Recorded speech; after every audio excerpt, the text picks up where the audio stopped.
Hello everyone, welcome to our YouTube channel Indian kids. आज की इस वीडियो में हम देखेंगे कि एलकेजी क्लास के बच्चों को हमें मैथ्स में कौन कौन से टॉपिक्स और किस तरह से सिखाना चाहिए। आई होप आज की इस वीडियो से आप सभी को काफी हेल्प मिलेगी। यदि हाँ तो प्लीज इसे लाइक जरूर करें, शेयर करें, साथ ही साथ आप हमारे इस चैनल को सब्सक्राइब करना बिल्कुल ना भूलें, जिससे कि जब भी मैं कोई वीडियो अपलोड करूँ तो वो वीडियो आप तक पहुंच सके। तो चलिए वीडियो को हम स्टार्ट करते हैं। जैसे कि फर्स्ट हम देख रहे हैं नंबर राइटिंग फ्रॉम 1 to 50। तो स्टार्टिंग में आप जितना हो सके बच्चों को पहले 1 से लेके 10 तक, फिर 11 से लेके 20, इस तरह से 1 से लेके 50 तक के नंबर्स की प्रैक्टिस बोलना और लिखना दोनों का ही हमें करवाना है। और 50 तक नंबर्स होने के बाद आप धीरे धीरे करके 100 तक के नंबर्स एलकेजी क्लास के बच्चों को सिखा सकते हैं। तो स्टार्टिंग में हमें 1 से 50 और उसके बाद 51 से 100 तक के नंबर्स बच्चों को लिखना और बोलना दोनों ही सिखाना है। देन आ जाता है बैकवर्ड काउंटिंग, यानी कि उल्टी गिनती। बैकवर्ड काउंटिंग में आप बच्चों को 50 से लेके 1 तक के नंबर्स की प्रैक्टिस करवाएं, जैसे 50, 49, 48, 47। इस तरह से 1 तक के नंबर्स बच्चों को आप लिखने और उसे याद करने के लिए प्रेरित करें। ठीक है। इसके बाद नेक्स्ट आ जाता है राइट मिसिंग नंबर्स। जो भी नंबर्स हमने अपने बच्चों को सिखाया है उसका हमें इस तरह से अलग अलग वर्कशीट बनाकर प्रैक्टिस करवानी चाहिए। जैसे कि है मिसिंग नंबर्स, इसमें आप क्या करें, इसमें कुछ नंबर्स को आप मिसिंग कर दें और बच्चों को इसे पढ़ते हुए फिल करने के लिए एंकरेज करें। जैसे 1 के आफ्टर क्या आता है, 2,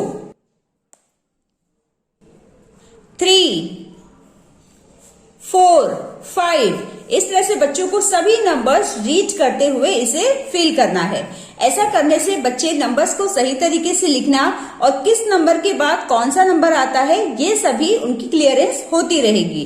तो आप इस तरह से मिसिंग एक्टिविटी के थ्रू बच्चों को नंबर्स की प्रैक्टिस जरूर करवाइएगा। इसके बाद हमारा नेक्स्ट इंपॉर्टेंट टॉपिक आ जाता है right after, before, between numbers. यहाँ पर बच्चों को आप आफ्टर नंबर्स, बिटवीन नंबर्स और फिर बिफोर नंबर्स की प्रैक्टिस करवाएं। जैसे 17 के आफ्टर कौन सा नंबर आता है, 18।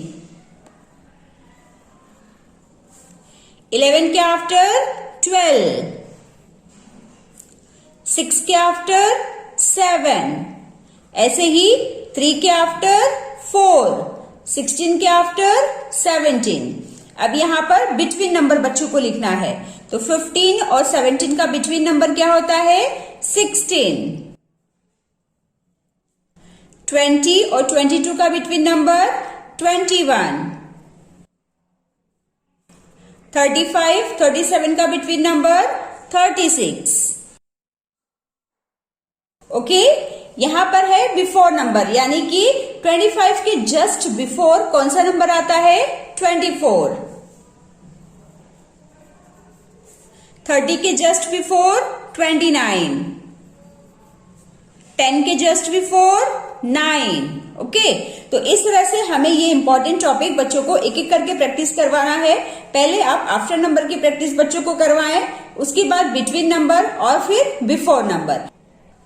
बच्चों को नंबर्स की प्रैक्टिस करवाने के बाद हम धीरे धीरे करके उन्हें एडिशन के सम सॉल्व करने की प्रैक्टिस शुरू करवा सकते हैं, जिसका फर्स्ट स्टेप होता है काउंटिंग। तो आपको इस तरह से कुछ पिक्चर्स बना देना है या फिर आप ऐसे सर्कल बनाकर भी दे सकते हैं, जहां पर बच्चों को इसे काउंट करके नंबर्स में लिखना होगा। तो पहला हम काउंट कर लेते हैं, 1, 2, 3, 4, 5, 6, 7, 8। कितने डॉट्स हैं, 8।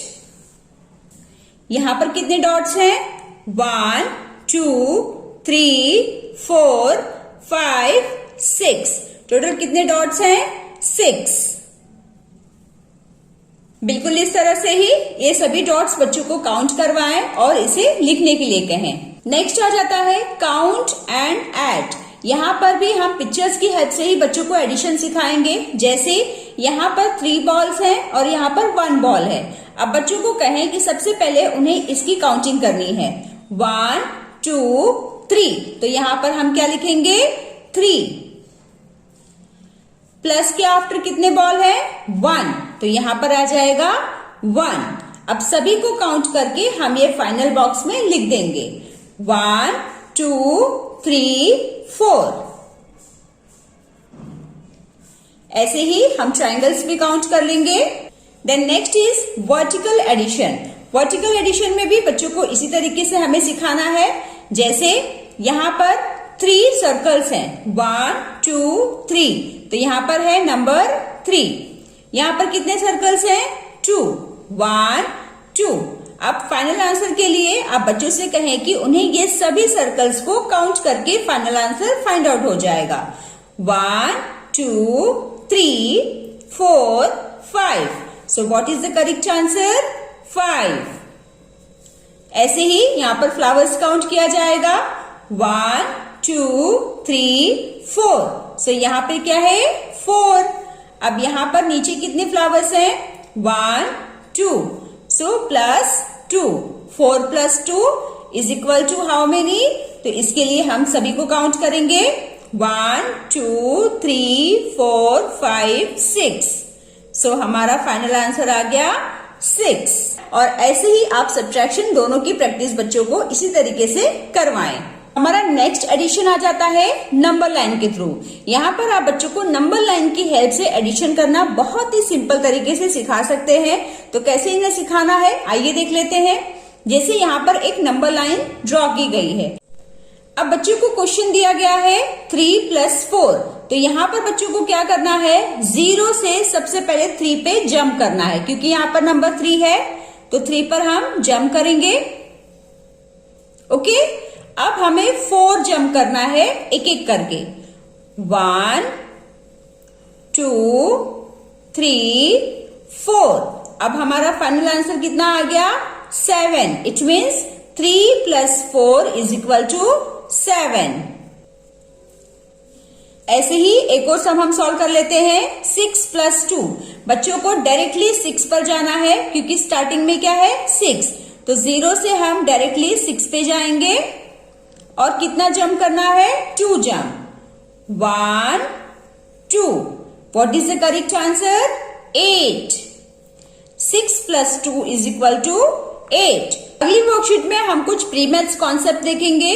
जैसे फर्स्ट है टेक द फुल यूटेंसिल। यहाँ पर 2 यूटेंसिल्स हैं, तो कौन सा यूटेंसिल्स फुल है यानी कि भरा हुआ है, वहां पर बच्चों को टिक मार्क करना है। तो ये सेकेंड वन, तो यहाँ पर बच्चों को टिक लगाना है। Which one is light? Bottle और leaf. Between this two which one is light? कौन सी चीज हल्की होती है? Leaf. Colour the big object. Between this two which ball which object is big? The first one. तो इसे कलर करना है।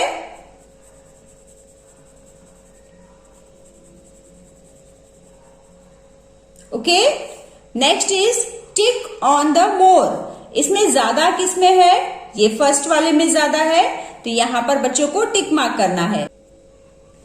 इसके बाद नेक्स्ट आ जाता है नंबर नेम, जहां पर हम बच्चों को नंबर्स की स्पेलिंग लर्न करवाएंगे। आप बच्चों को 1 से लेके 50 तक के नंबर्स धीरे धीरे करके लर्न करवा सकते हैं और इस तरह की एक्सरसाइज उन्हें दे सकते हैं। यहाँ पर कुछ लेटर्स मिसिंग किए गए हैं, जहां पर बच्चों को इसे पढ़ते हुए फील करना है। 1 की स्पेलिंग क्या होती है? ONE 1। तो यहाँ पर N मिसिंग है, तो बच्चों को N यहाँ पर लिखना है। 2 TWO 2। 3 THREE 3। ऐसे ही हम सभी को फिल कर लेंगे बिल्कुल इस तरह से। नेक्स्ट आ जाता है जीरो एक्टिविटी। जीरो एक्टिविटी में हम बच्चों को जीरो से रिलेटेड नॉलेज प्रोवाइड करते हैं, जहां पर बच्चों को बताया जाता है कि यदि किसी नंबर के साथ हम जीरो को प्लस या सब्ट्रैक्ट करते हैं तो हमारा आंसर क्या होगा। जैसे यहाँ पर है 5 + 0। 0 का मतलब होता है कुछ भी नहीं, ठीक है। तो जब हम 5 में कुछ भी ऐड नहीं करेंगे तो हमारा आंसर क्या हो जाएगा? 5। 6 + 0 यानी कि 6 में हमने कुछ भी ऐड नहीं किया तो हमारा आंसर हो जाएगा 6। 0 + 0 0, ठीक है। ऐसे ही सब्ट्रैक्शन में आप बच्चों को सिखाएं कि 7 में से यदि कुछ भी नहीं गया तो हमारा आंसर 7 ही होगा। 3 में से कुछ भी नहीं गया तो हम 3 ही आंसर लिखेंगे। 4 में से कुछ भी नहीं गया यानी कि 4 - 0 = 4। सो डियर फ्रेंड्स, ये थी हमारे एलकेजी क्लास के बच्चों के लिए मैथ्स की कुछ इंपॉर्टेंट वर्कशीट्स। आई होप आज की इस वीडियो से आप सभी को काफी हेल्प मिली होगी। तो चलिए मिलते हैं अब हम नेक्स्ट वीडियो में। Till then bye bye and take care.